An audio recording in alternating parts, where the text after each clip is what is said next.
Honorable Professor Manoj Kumar Jha. शुक्रिया माननीय उपसभापति महोदय। सदन का जिन किसी ने इस पर चर्चा की कोशिश शुरुआत की, इस आइडिया को भी सलाम प्रणाम। एक चीज शुरुआत में कहना चाहता हूं, हरिवंश राय बच्चन जी की आत्मकथा का एक खंड है पहला, जिसका शीर्षक है क्या भूलूं क्या याद करूं। तो मेरे लिए यह अवसर 150वीं वर्षगांठ या सालगिरह इस खूबसूरत गीत का एक अवसर भी है आकलन करने का। माननीय वाइस चेयरमैन साहब, ये बिला वजह नहीं है कि वर्षगांठ में एक शब्द है गांठ और सालगिरह में एक शब्द है गिरह। तो ये गिरह और गांठ को समझे बगैर 150वीं साल का उत्सव गान, उत्सव मैं समझता हूं आधा अधूरा होगा, बेईमानी होगी हम सबके बिहाफ पे।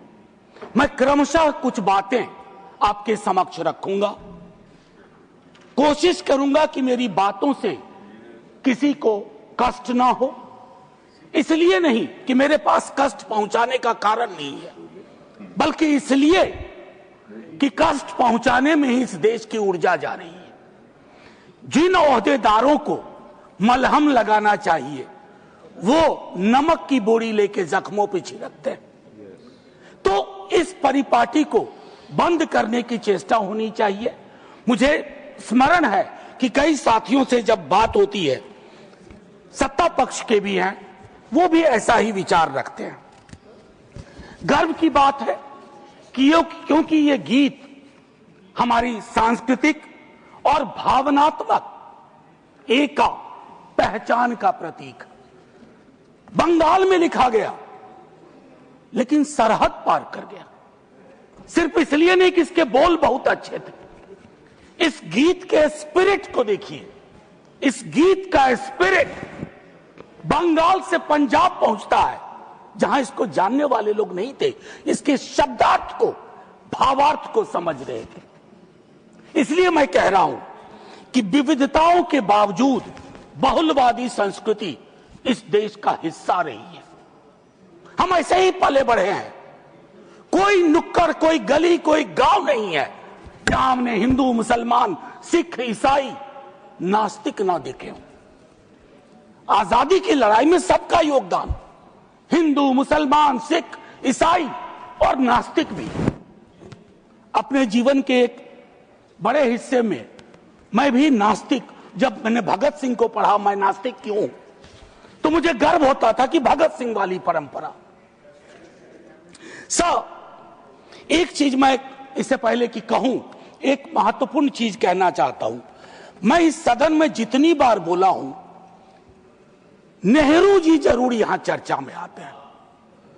जवाहरलाल नेहरू सर, मैं कांग्रेस का नहीं हूं, लेकिन अपने को नेहरूवादी मानता हूं, गांधीवादी मानता हूं, अंबेडकरवादी मानता हूं, और परस्पर विरोध नहीं है। इनका तब के वक्त में विरोध था, लेकिन मैं आज कह रहा हूं, अगर कोई ऐसी व्यवस्था हो कि ये पृथ्वी पे आएंगे ना, तो एक मोर्चा बना लेंगे एक साथ मिलकर।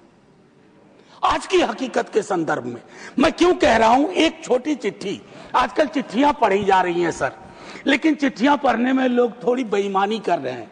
सेमीकोलन के बाद का हिस्सा पढ़ते हैं, पूरा पत्र नहीं पढ़ते हैं।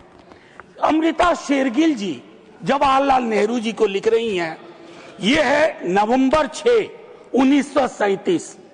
सर गौर कीजिएगा, बहुत प्यारी खूबसूरत चिट्ठी है। यह चिट्ठी कहती है, उनकी किताब मिली थी आत्मकथा। यह चिट्ठी कहती है, my dear Jawahar, as a rule I dislike biographies and autobiographies. They ring false, pomposity or exhibitionism. But I think I like yours. You are able to discard your hello. You are capable of saying, when I saw the sea for the first time, when others would say, when the sea saw me for the first time. Sir आजकल ऐसे लोग बहुत तरक्की कर रहे हैं जो ये कहते हैं कि समंदर ने आज मुझको पहली बार देखा, ये नहीं कि मैंने समंदर को पहली बार देखा। ये एक महत्वपूर्ण चीज है सर। ध्रुवीकरण आज के हमारे जीवन का हिस्सा बन गया। क्या बंकिम बाबू ने यह कल्पना की थी, उस महाकवि ने यह कल्पना की थी कि देश इतने टुकड़ों में बंट जाएगा? पार्टीशन से ज्यादा। अभी मैंने देखा चंद महीनों पहले इस देश में आई लव महाकाल और आई लव मोहम्मद में जिहाद करवा दिया गया, झगड़ा करवा दिया गया। I can love every God simultaneously, yet I want to remain in peace, in prosperity, seeking justice and getting it.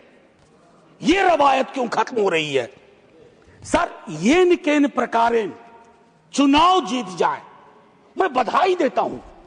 चुनाव जीतना एक कला है, हो सकता है ये इस कला में आप निष्णात हो, लेकिन सर मैंने कहा तो मैं चोट नहीं पहुंचाऊंगा, लेकिन चुनाव जीत जाए और देश हार जाए, देश टुकड़ों में बंट जाए, गलियों गलियों में नफरत की फसल हो, ये कौन सा वंदे मातरम है? ये कौन सा वंदे मातरम है? मैं सिर्फ ये कहना चाहता हूं, चुनाव जीतने की कई पद्धतियां हैं।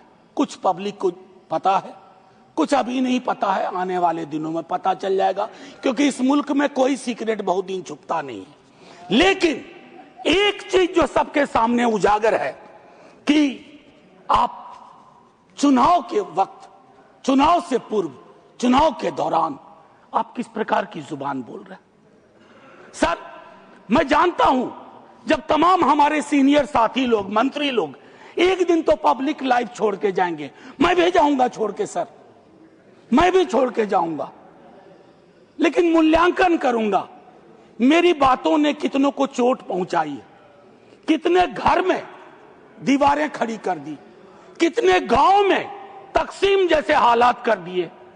मैं वंदे मातरम के माध्यम से कश्मीर पे बोलूंगा, शाम में मेरी ट्रोलिंग हो जाएगी, मैं नहीं बोलूं क्या? चुप हो जाऊं भय से, डर से? सर 1 मिनट का वक्त दीजिए, मैं ज्यादा वक्त, मेरे दूसरे स्पीकर हैं वो बोलेंगे, बस उसको 1 मिनट का वक्त दीजिए। मेरी बातें अधूरी रह गई हैं, लेकिन ऐसे अवसरों पर अक्सर होता है। सालगिरह जरूर मनाएं, गिरह का ध्यान रखें, वर्षगांठ जरूर मनाएं, गांठों का ध्यान रखें, और अगर वो न कर पाए तो इतना जरूर करें, इन महापुरुषों को, इनकी रचना को अपनी राजनीति का अवसर न बनाए, औजार न बनाए। और एक आखिरी टिप्पणी करूंगा, पहले भी कह चुका हूं सर, इस सदन में पक्ष विपक्ष दोनों तरफ महापुरुषों को याद करने वाले लोग हैं। सर 30 सेकंड और दे दीजिए, न जाने उस कुर्सी में क्या है जो बैठता है, जो बैठते हैं। सर बस 30 सेकंड दे दीजिए, मैं 30 सेकंड मांग रहा हूं। प्लीज मैं सिर्फ इतना कहना चाहता हूं, मैंने पहले भी कहा, प्रधानमंत्री जी को एक्चुअली बीजेपी के लोगों को नेहरू का धन्यवाद करना चाहिए। वो पॉलिटिकल लाइफ जैकेट की तरह इस्तेमाल किए जाते हैं। Nehru ji political life jacket. इसलिए कल सदन में एक नेता ने कहा, मैं आज यहां दोहराता हूं, एक दिन तय करिए और तय करिए कि मुकदमा हो। आप भी जिरह करिए, हम भी जिरह करें। मैं इतिहास का छात्र हूं, दिल्ली आया था एमए हिस्ट्री करने, धारा थोड़ी बदल गई, लेकिन आज भी इतिहास को संदर्भ में देखता हूं। 1937, 1905, 1915 की बातें पढ़ूंगा तो पूरा पैराग्राफ पढ़ूंगा, सेमीकोलन के बाद नहीं पढ़ूंगा। और मेरा इतिहास बोध 14 से पहले का है, 14 के बाद का नहीं है। जय हिंद, वंदे वंदे। Thank you doctor